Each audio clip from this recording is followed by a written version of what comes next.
the prior version of you and what got unlocked for you in the newer way of being?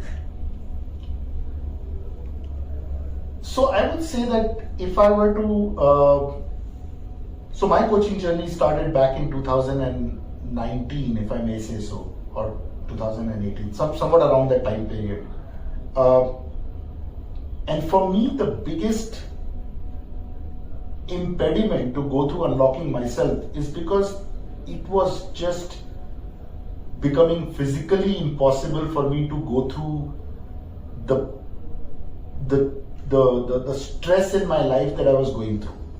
It was just physically impossible. Like I was prior to it, I was a relentless executor. I still am. It hasn't changed. But my way of responding to any problem was that if I put 130% of myself, I can solve any problem in the world.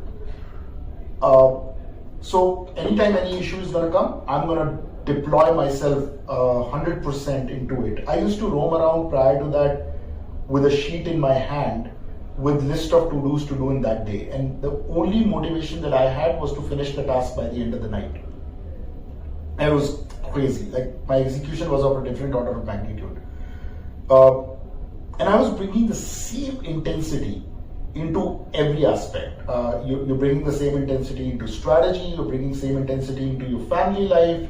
I was traveling like crazy. I was traveling 20 days a month, 2 very young kids, family that I had just moved to the US, so they weren't struggling. I mean, they weren't adapting well. Parents were becoming old. Like there was whole shit that was going on around it, and company was also happening at the same time.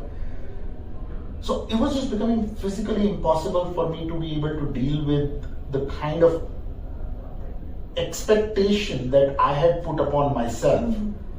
And I felt that this is just not going to be sustainable.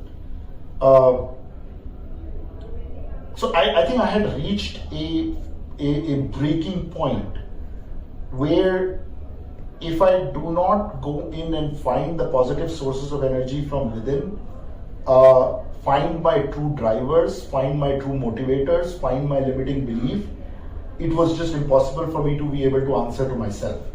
And that is when my coaching journey started.